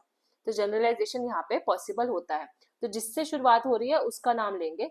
तो अगर आपसे पूछा जाए कि इंपेरिकल क्या है, तो इंपेरिकल जनरलाइजेशन की बात करता है, क्योंकि डीजीपी है। डीजीपी क्या, डिडक्टिव है, डिडक्टिव का मतलब जनरलाइजेशन से लेकर पर्टिकुलर तक। It tends to make prediction, that is when we certain data when certain data and precise relationship between different variables are known। तो हम इसमें क्या है, अब नॉर्मेटिव है जो कभी हुआ ही नहीं है तो उसको तो हम नहीं परख सकते, लेकिन हम इंपेरिकल में प्रिडिक्शंस कर सकते हैं कि भाई अगर देखो ऐसा ऐसा हुआ है तो आगे चल के जितने भी लोग जितने भी बच्चे हमें फर्स्ट रैंक लाएंगे ना, वो सारे सुबह पढ़ने वाले होंगे या वो सुबह जल्दी उठते होंगे और सुबह पढ़ते होंगे, ठीक है। तो हम प्रिडिक्शन कर सकते हैं अपने डाटा के बेसिस पे, लेकिन नॉर्मेटिव में हम प्रिडिक्शन नहीं कर सकते क्योंकि हमारे पास कुछ डाटा ही नहीं है, हमें पता ही नहीं, हम बस सोच रहे हैं कि काश ऐसा होता, तो उसके ऊपर क्या ही प्रिडिक्शन कर लोगे कि होगा कि नहीं होगा, हमें कुछ नहीं पता, ठीक है। और प्रिडिक्शन भी कर सकते हैं और प्लस उसको वेरीफाई भी कर सकते हैं, किसी जो भी फर्स्ट रैंक आएगा आगे चल के या सेकंड रैंक आएगी, थर्ड रैंक आएगी, मुझसे पूछ लेंगे कि भाई तुम कब क्या पढ़ते थे, ठीक है। ये सिर्फ एक एग्जाम्पल है, इसके बहुत मतलब करोड़ों एग्जाम्पल हो सकते हैं इसको समझाने के लिए। मैंने पढ़ाई वाला एग्जाम्पल लिया ताकि आप बच्चे जो भी पढ़ते हो ना सुबह पढ़ोगे तो अच्छा रहता है, बाकी आपको रात को भी पढ़ना है तो कोई दिक्कत नहीं है, जिसमें आप कंफर्टेबल हो। Then the empirical orientation is political science led to the realization that, तो जब हम पॉलिटिकल साइंस में इंपेरिकल स्टडी की बात करते हैं तो हमें क्या समझ आता है कि जो रियल वर्ल्ड ऑफ पॉलिटिक्स है उसको हम इमेजेस के through, images of what, images of an ideal state, ठीक है, आदर्शवादी राज्य के तौर पे नहीं समझ सकते, क्योंकि रियलिटी है और रियलिटी को आइडियल तौर पे नहीं समझ सकते, nor merely in terms of formal institution which में operate differently in actual practice. और ना ही सिर्फ हम ये देख सकते हैं कि यार वो फॉर्मल इंस्टीट्यूशन ऐसे होने चाहिए, वो मैंने आपको बोला ना कि काश ऐसा होता वगैरह वगैरह। तो इन सब के बिना पे हम एम्पेरिकल ओरिएंटेशन नहीं कर सकते पॉलिटिकल साइंस में। पॉलिटिकल साइंस में जो सत्य है, रियलिटी है, उसी की स्टडी करते हैं। ठीक है, कि मतलब एक्चुअल प्रैक्टिस में कोई इंस्टीट्यूशन है, ठीक है, आपके दिमाग में ये धारणा बना दी गई कि पता है लेजिस्लेचर ना बहुत अच्छा इंस्टीट्यूशन होता है, वो सारे कानून बनाता है बिना किसी लड़ाई के, और ऐसा होना चाहिए। ठीक है, तो ये आपका नॉर्मेटिव थिंकिंग है कि आपको किसी ने बता दिया या आपको ऐसा सोच लिया कि हाँ भाई लेजिस्लेचर है तो ऐसा ही होता होगा, ये जो कानून बनाता है हमारे लिए, ठीक है, वहां पे डिबेट होती होगी बस ऐसा, ठीक है, उसमें कोई करप्शन वगैरह नहीं होता होगा। फिर जब आपने एक्चुअल प्रैक्टिस में देखा, वहां पे संसद में गए और देखा कि कैसे चर्चा हो रही है, कैसे लड़ाइयाँ हो रही है, कैसे एक दूसरे को कुर्सी उठा के मार रहे हैं, तो आपको पता चला कि भाई जो मैंने सोचा था वैसा तो नहीं है। तो वैसा वो ऐसा जो है हमें कैसे पता चलेगा, सिर्फ ऐसा होता है ना कि आपको सिर्फ थ्योरी नहीं पढ़ना, आपको प्रैक्टिकल भी करके देखना है, जो आज के टाइम पे हर बच्चों को बोला जाता है कि जो किताबी ज्ञान है उससे ज्यादा इंपॉर्टेंट है सामाजिक ज्ञान। किताबों में लिखी हुई चीजें ठीक है, लेकिन जब वो रियलिटी में सच है कि नहीं वो भी देखना इंपॉर्टेंट है। It's set a new trend of understanding politics, और इससे हमें, अगर हम इंपेरिकल अप्रोच लेकर चलेंगे तो पॉलिटिक्स को देखने का हमारा जो नजरिया है वो एक अच्छा नजरिया होगा, एक न्यू ट्रेंड डेवलप होगा, हम एक लार्जर पर्सपेक्टिव से सोच सकते हैं, लार्जर फ्रेमवर्क से सोच सकते हैं सोशल सिस्टम को, उसके प्रोसेस को, उसकी पूरी की पूरी पॉलिटिक्स की प्रक्रिया को और अच्छे से समझ सकते हैं इंपेरिकल अप्रोच के थ्रू। इंपेरिकल मेथड जो है सबसे पहले सोशल साइंसेस में डेवलप हुआ था, ठीक है, सोशल साइंसेस में डेवलप हुआ था। तो ये भी एक बार यूजीसी नेट में क्वेश्चन आया हुआ था कि इंपेरिकल मेथड सबसे पहले कहाँ डेवलप हुआ, तो सोशल साइंसेस में डेवलप हुआ। सोशल साइंसेस में economics, sociology, anthropology, psychology, political science was attracted toward other social sciences not only to learn their methodology. फिर बाद में आती है political science. Political science social science से बहुत प्रभावित होती है, सिर्फ इसलिए नहीं कि उनकी मेथोडोलॉजी अलग है, बल्कि इसलिए भी ताकि वो दूसरे जो पॉलिटिकल फिनोमेना को समझने के लिए हम दूसरे सोशल साइंसेस की हेल्प ले सके, उनके डाटा की, उनकी थ्योरीज की और उनके मॉडल्स की, जो हमने पहले थोड़ी देर पहले लाइन देखी थी लेक्चर के शुरुआत में। अब पढ़ते हैं focus on political behaviour and system analysis. So अब बात करते हैं जिसको हम बोलते हैं राजनीतिक व्यवहार, और सिस्टम एनालिसिस को हम क्या बोलते हैं, प्रणाली विश्लेषण। ठीक है, सो ये जो है इंपेरिकल ओरिएंटेशन जो हमने पढ़ा अभी तक। अब आई होप आपने जो टेबल मेरे साथ साथ बना लिया होगा इंपेरिकल वर्सेस नॉर्मेटिव का, और आप एग्जाम में आराम से इसके ऊपर 1 या 2 पेज भर के आ सकते हो जितने भी मैंने पॉइंट्स बताए। तो इसमें क्या है, इंपेरिकल ओरिएंटेशन जो है वो रिस्पॉन्सिबल है for the shift in emphasis from political institutions to political behaviour and political system. तो क्योंकि हमने इंपेरिकल अप्रोच पढ़ा, ठीक है, इंपेरिकल ओरिएंटेशन पढ़ा, जिसकी मैंने आपको हिंदी अनुवाद पहले भी बता दिया था, तो उसमें क्या होता है, हम रिस्पॉन्सिबल हैं किस चीज के लिए, शिफ्ट के लिए इन एम्फेसाइसिस। जो इंपेरिकल अप्रोच है उसकी वजह से पॉलिटिकल इंस्टीट्यूशंस में एक शिफ्ट देखने को मिला है to political behaviour and political system. क्योंकि पहले के टाइम पे सिर्फ हम पॉलिटिकल इंस्टीट्यूशंस क्या है, legislature, executive, judiciary, bureaucrats, police, इन सब की स्टडी करते थे, ये नहीं देखते थे वो बिहेव कैसे करते हैं, उनकी फंक्शनिंग क्या है, वो नहीं देखते थे, उनका पॉलिटिकल सिस्टम जो है वो नहीं समझते थे। लेकिन जब से इंपेरिकल अप्रोच आया है, इंपेरिकल ओरिएंटेशन, मतलब ओरिएंटेशन होता है हमारा उसकी तरफ झुकाव, कि कैसा झुकाव है हमारा, ठीक है, तो ये इन सब की वजह से हमें पॉलिटिकल बिहेवियर और पॉलिटिकल सिस्टम को भी समझने में आसानी हुई है इंपेरिकल ओरिएंटेशन की वजह से। Firstly it was realised that politics could be better understood. तो सबसे पहले बोला कि पॉलिटिक्स को समझना है ना, तो उसको और अच्छे से समझा जा सकता है कैसे, इन terms of behaviour of the participants.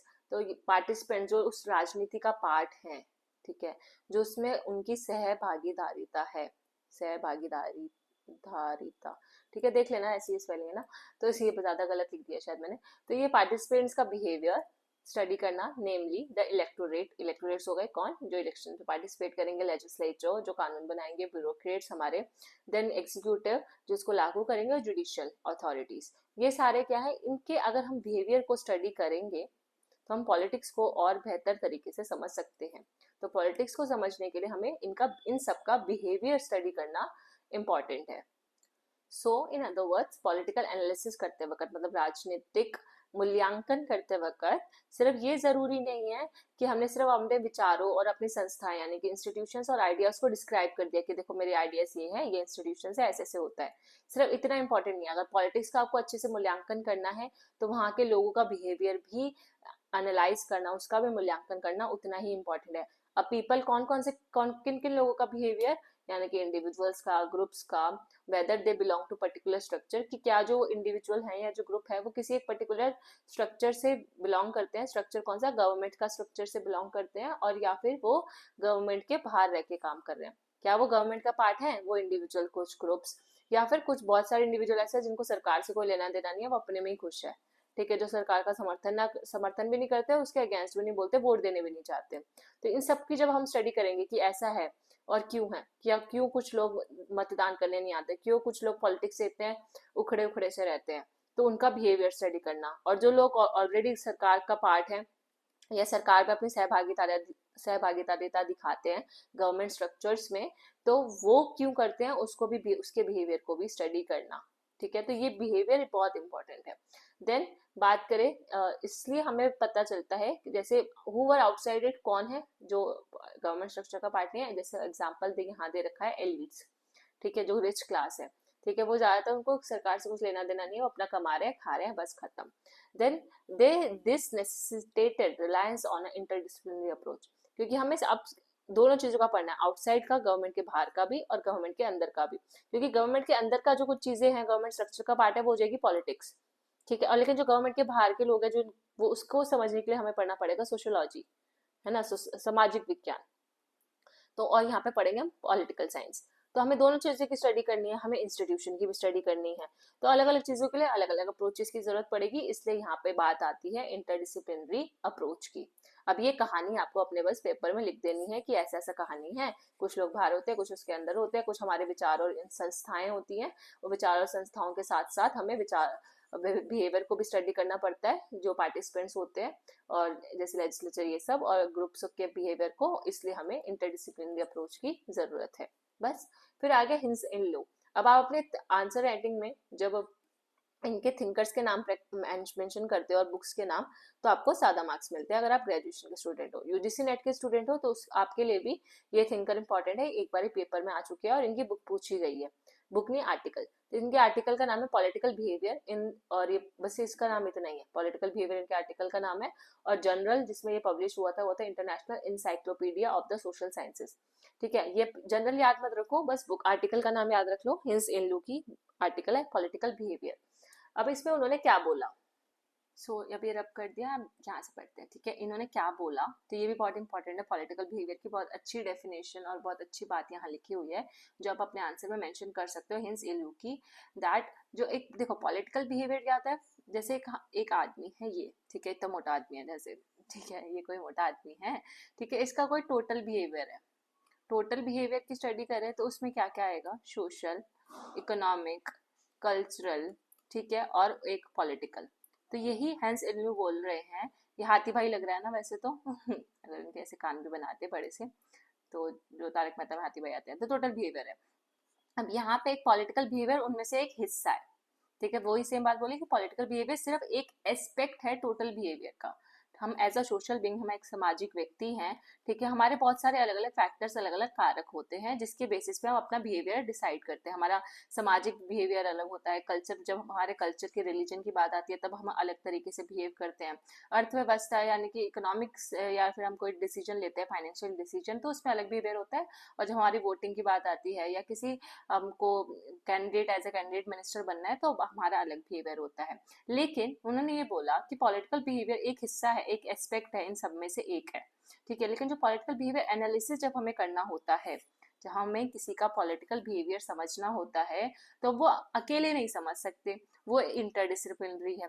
Interdisciplinary कैसे, हमें दूसरी चीजों को भी समझना पड़ेगा, क्यों, क्योंकि पॉलिटिकल बिहेवियर को समझने के लिए कहीं ना कहीं हमारे सोशल, इकोनॉमिक, फिर सोशल, कल्चरल, इकोनॉमिक, ये तीनों चीजें भी हमें प्रभावित करती हैं, इन्फ्लुएंस करती हैं, ठीक है, तो बाकी जैसे यहाँ पे लिखा हुआ है ना, सोशल, कल्चरल और पर्सनल फैक्टर्स भी होते हैं जो हमारे पॉलिटिकल बिहेवियर को इन्फ्लुएंस करते हैं, प्रभावित करते हैं, तो ये पूरी बात इस पैराग्राफ में लिखी थी, शॉर्ट में मैंने समझा दिया। सेकेंड प्लेस की बात, इन सेकेंड प्लेस इसके अलावा और क्या चीजें हैं इसमें, the introduction of system analysis in political science has also given an impetus to the interdisciplinary approach. अब यहाँ पे बात आती है सिस्टम एनालिसिस, ये भी क्या है, पॉलिटिकल साइंस का पार्ट है। सिस्टम एनालिसिस में मैंने आपको एक और वीडियो पूरी की पूरी बना के दी थी, ओपी काबा की जो लेक्चर 1 की सीरीज है, मतलब ओपी काबा जो पुरानी वाली है, ये ओपी काबा 2.0 चल रहा है, ओपी काबा 1.0 मैं पहले करवा चुकी हूँ। यूनिट 4 में हमने पढ़ा था सिस्टम एनालिसिस क्या होता है, तो जिसने नहीं देखा आप यूनिट 4 देखना, उसमें मैंने आपको सिस्टम एनालिसिस बताया है। तो सिस्टम एनालिसिस है इंट्रोडक्शन। सिस्टम एनालिसिस जो मैंने आपको डेविड ईस्टन का बताया था ना अभी थोड़ी देर पहले, black box model, input output वाला, वही होता है, ठीक है। और इसको और अच्छे से समझना है तो हम वहाँ पे भी समझ सकते हो, ठीक है। ये तो बहुत शॉर्ट में यहाँ पे समझाया था। तो ये भी क्या होता है, ये जब हम सिस्टम एनालिसिस करते हैं तो वो भी एक इंटरडिसिप्लिनरी अप्रोच का ही पार्ट है पॉलिटिकल साइंस में, क्योंकि उसमें भी सिस्टम एनालिसिस में भी हमें 3-4 चीजें समझनी पड़ती है। जैसे मैंने आपको बोला कि पॉलिटिकल सिस्टम और डिमांड्स तो सोसाइटी से आ रही है, तो सोशोलॉजी, तो दोनों चीजें इंटरडिसिप्लिनरी हो गई, एक एग्जाम्पल के तौर पर मैंने आपको बताया। और सिस्टम एनालिसिस को मैंने आपको थोड़ी देर पहले जैसे बताया भी था, क्या बोलते हैं, प्रणाली विश्लेषण बोलते हैं, है ना। और इसको बहुत और अच्छे से आप पहले वाले लेक्चर में समझ सकते हो। फिर इसके बाद बात करते हैं यहाँ पे, here an attempt is made to understand politics as a process in terms of political system।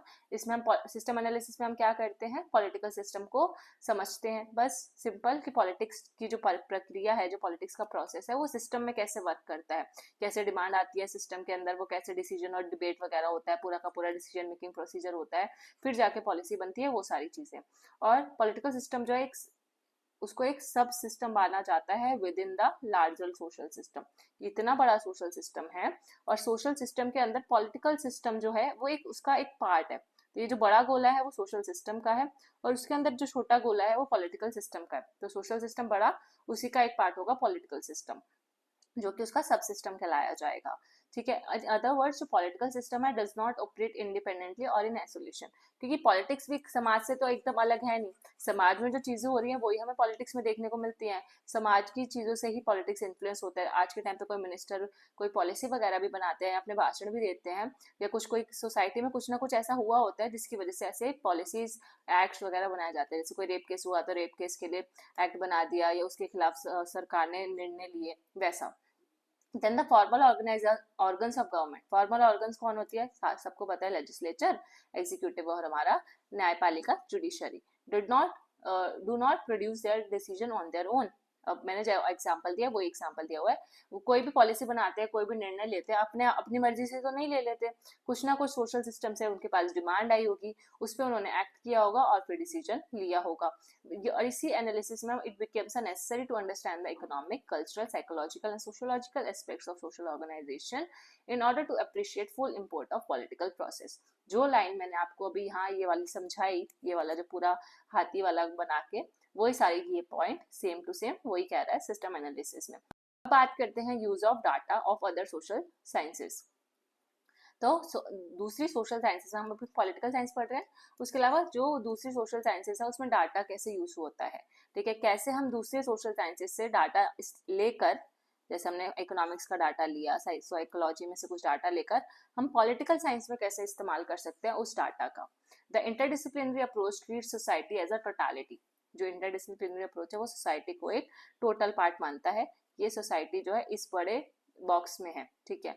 उसके अंदर फिर बहुत सारी चीजें आ जाती हैं, जैसे क्योंकि पॉलिटिकल साइंस सोशल साइंसेस का पार्ट है, समाज का पार्ट है, तो political science undertake the study of political aspect of our society, for which the data provided by other social sciences prove relevant and useful in various veg.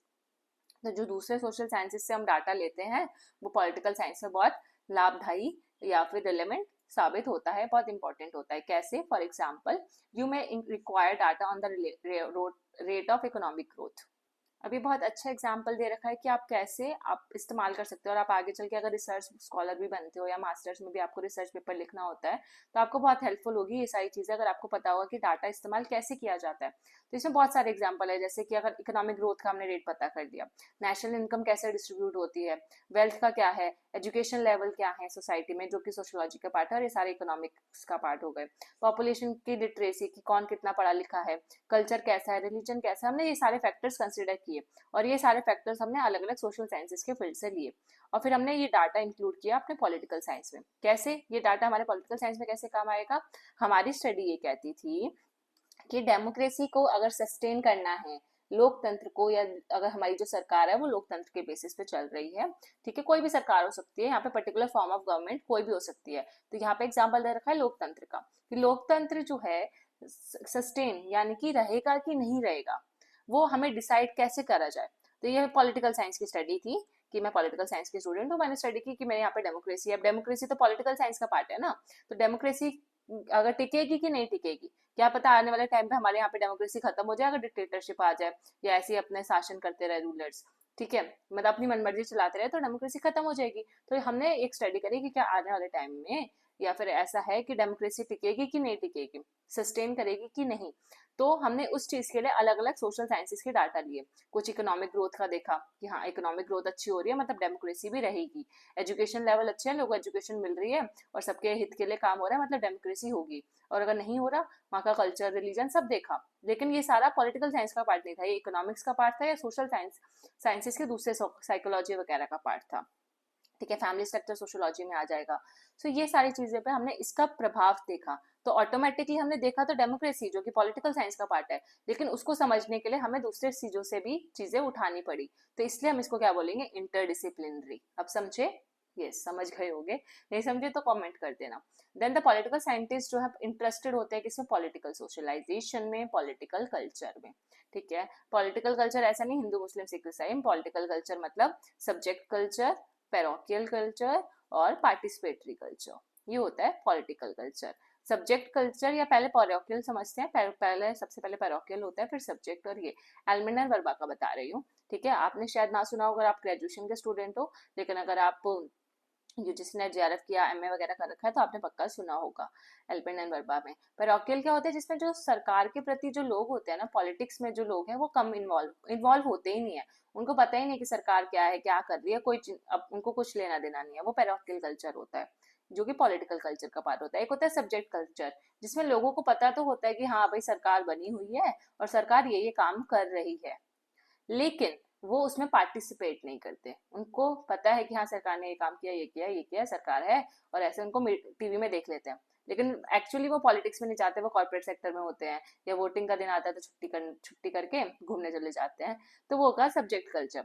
और participatory जिसमें सारे लोग सहभागिता दिखा रहे हैं, पॉलिटिक्स में पार्टिसिपेट भी कर रहे हैं किसी ना किसी रूप में, प्रोटेस्ट करके ही चाहे कर रहे हो, नेगेटिव का तरीके से कर रहे हो पॉलिटिक्स या पॉजिटिव तरीके से, लेकिन कर रहे होते हैं। तो उसको क्या बोला हमने, पॉलिटिकल कल्चर। कि अब आप सोचो इंडिया में कैसा पॉलिटिकल कल्चर है, रिलेट करके बताना, क्या पार्टिसिपेटरी है या सब्जेक्ट और पार्टिसिपेटरी दोनों है, या पैरोकियल है, या तीनों का मिक्स है हमारे इंडिया में, ठीक है, क्योंकि हर तरीके के लोग आपको हर जगह मिल जाते हैं। ये पॉलिटिकल कल्चर आपको समझ आ गया होगा क्या होता है, ठीक है। तो पॉलिटिकल साइंटिस्ट जो होते हैं वो या तो पॉलिटिकल कल्चर की स्टडी करते हैं और या तो पॉलिटिकल सोशलाइजेशन, जो मैंने बोला कि पॉलिटिक्स सोसाइटी का पार्ट है, तो सोशलाइज कैसे हो रहे हैं वो सारी चीजें, has inspired them to draw heavily from the data of psychology and sociology। और इन दोनों को समझने के लिए वो बहुत हद तक साइकोलॉजी और सोशोलॉजी का डाटा यूज करते हैं। वैसे यहाँ पे पॉलिटिकल कल्चर मुझे समझाने की जरूरत नहीं थी, सिर्फ आप ये वर्ड भी लिख दोगे तो इजी होगा, मतलब इजी क्या मतलब आप कोई जरूरत नहीं है, तो मैंने आपको समझा दिया ताकि आपको एक आइडिया रहे कि क्या होता है, आगे आने वाले जो चैप्टर्स है उसमें तो हम समझेंगे ही। Their interest in political development has increase their reliance on the data, क्योंकि उनका जो पॉलिटिकल डेवलपमेंट है उसमें जो इंटरेस्ट है, ठीक है, वो बढ़ता जा रहा है, किसका, पॉलिटिकल साइंटिस्ट का, ठीक है, जिसकी वजह से उनको सोशियोलॉजी इकोनॉमिक्स के जैसे डाटा पे डिपेंडेंट रहना पड़ता है, रिलायंस मतलब क्या, डिपेंडेंट, निर्भर रहना पड़ता है। Their interest in political communication has brought them near to the social psychology. और जब हम पॉलिटिकल कम्युनिकेशन की बात करते हैं कि जब आपस में जो पॉलिटिक्स में कम्युनिकेशन कैसे होता है, कैसे पॉलिसी बनती है, कैसे डिसीजन लिए जाते हैं, जो आपस में कम्युनिकेशन होता है, कम्युनिकेशन में हमारे आ जाएगी मास मीडिया वगैरह, ठीक है, या सोशल मीडिया। तो सोशल मीडिया के माध्यम से भी आज के टाइम पे बहुत ज्यादा पॉलिटिक्स की नॉलेज हमें मिलती है, मीडिया टीवी न्यूज़पेपर के माध्यम से मिलती है, तो ये पॉलिटिकल कम्युनिकेशन का पार्ट होते हैं जो कि कार्ल ड्यूशका ने दी थी, ठीक है। वैसे आपको अगर ग्रेजुएशन की हो तो समझने की जरूरत नहीं है, लेकिन आप नेट जेआरएफ या पीएसआईआर की तैयारी कर रहे हो तो कार्ल ड्यूश यहाँ पे आप मेंशन कर सकते हो। Seymour Martin Lipset, SM Lipset जो है अपनी बुक लिखते हैं introduction to politics and social sciences, ये भी इंपॉर्टेंट बुक है, तो इसको हम हिंदी से सॉरी ऐसे मार्क कर देते हैं, ये मैंने आप ब्लैक कलर से आपको दिखा दिया, introduction to political science, very important book, introduction to politics and social sciences SM Lipset की बुक है, ठीक है। तो ये इंपॉर्टेंट है किस पॉइंट से, यूजीसी नेट जेआरएफ के पॉइंट से, और अगर आपको याद रह जाए तो आंसर में भी डाल सकते हो। अब इस बुक में एसएम लिप्सेट ने क्या बोला देखते हैं नेक्स्ट पेज पे। अब एसएम लिप्सेट ने बोला कि जो पॉलिटिकल साइंटिस्ट होते हैं वो इंटरेस्टेड होते हैं पॉलिटिकल डेवलपमेंट में, has learned that he cannot treat his topic without looking for the conditions of social mobilization. आप बिना सोशल मोबिलाइजेशन कैसे होता है, उसके क्या परिणाम हो सकते हैं, वहाँ की कैसी व्यवस्था है, वैसे वहाँ की कैसी कंडीशन चल रही हैं, उसको बिना देखे बिना परखे आप पॉलिटिकल डेवलपमेंट को नहीं समझ सकते, ऐसा एस एम लिपसेट बोल रहे हैं कि अगर पॉलिटिकल साइंटिस्ट को पॉलिटिकल डेवलपमेंट को समझना है कि पॉलिटिकल डेवलपमेंट कैसे होगा, तो उसके लिए आपको सोशल मोबिलाइजेशन की कंडीशंस भी पता करनी होंगी, जिसको आप हिंदी में सामाजिक लामबंदी बोल सकते हैं, सोशल मोबिलाइजेशन को। अब सोशल मोबिलाइजेशन होता क्या है वो बता दूं, तो जिसमें सारे लोग एक साथ आते हैं, एक तरीके का मतलब मोबिलाइजेशन TIONR मतलब एक ऐसा प्रोसेस जिसमें सारे लोग एक साथ आते हैं क्या करने के लिए, अवेयरनेस जनरेट करने के लिए, ठीक है, और एक डिमांड रखते हैं अपनी सरकार के सामने, अवेयरनेस जनरेट करते हैं किसी ना किसी मुद्दे में कि जैसे पॉल्यूशन बढ़ रहा है, हमें इन्वायरमेंट को बचाना चाहिए, और डिमांड करते हैं सरकार से कि भाई आप ऐसे हमारे लिए पॉलिसी बनाओ इन्वायरमेंट को प्रोटेक्ट करने के लिए। तो वो होता है सोशल मोबिलाइजेशन, जिसमें सारे लोग एक साथ आए, एक कॉज के लिए काम करें, अवेयरनेस जनरेट करें और एक साथ मिलकर कलेक्टिव एक्शंस के थ्रू काम करें।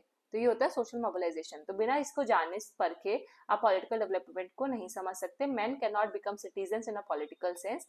जो नागरिक है वो पॉलिटिकल सेंस में कभी भी सिटीजन नहीं बन सकते। और जो मैन है मतलब इंसान, मतलब हम नागरिक तब तक नहीं कहलाए जा सकते without changes in their values and personality orientation, जब तक हम पॉलिटिक्स इस सोशल मोबिलाइजेशन में इन्वॉल्व नहीं है। As a citizen, as a नागरिक, नागरिक आपको क्यों बोला जाता है, नागरिक इसलिए बोला जाता है क्योंकि आप पॉलिटिकल सेंस में देखते हैं हम नागरिकों को कि हमारी सोसाइटी के लिए वो कुछ ना कुछ काम कर रहे हैं, इसलिए वो यहाँ के नागरिक हैं, कैसे किसी ना किसी तरीके से कंट्रीब्यूट कर रहे हैं। चाहे आप कोई जॉब भी कर रहे हो, छोटी सी छोटी जॉब, कहीं ना कहीं आप उसमें टैक्स पे करते हो, या आप कहाँ पे काम कर रहे हो सरकार के लिए या फिर प्राइवेट भी कर रहे हो, तो वो टैक्स तो जाता है। तो इसका मतलब आप सोसाइटी में कंट्रीब्यूट कर रहे हो। तो आपकी वैल्यूज में जब तक चेंज नहीं आता, पर्सनालिटी ओरिएंटेशन में चेंज नहीं आता, और आपका जो झुकाव है वो पॉलिटिक्स की तरफ नहीं होता, तब तक आप सिटीजन नहीं कहलाए जा सकते, according to home, according to SM. Lipset. तो ये एक लाइन थी मोबिलाइजेशन वाली, दूसरी लाइन ये जो यहाँ पे खत्म हुई, और तीसरी line, politics will be different in caste and non caste societies. तो पॉलिटिक्स जो है कास्ट और नॉन कास्ट सोसाइटीज में अलग अलग होती है। It will very among system which have different concepts of kinship ties. और ये अलग अलग सिस्टम है, पॉलिटिक्स को देखने का नजरिया अलग अलग है। And the nature of class and status relationship in various traditional societies. और इनफैक्ट जो क्लास क्लास का जो रिलेशनशिप है आपस में, वर्गों का आपस में क्या रिलेशनशिप होता है, क्या स्टेटस है अलग अलग ट्रेडिशनल सोसाइटीज में, वो अफेक्ट करता है पॉसिबिलिटीज को for the acceptance of legal rational political order.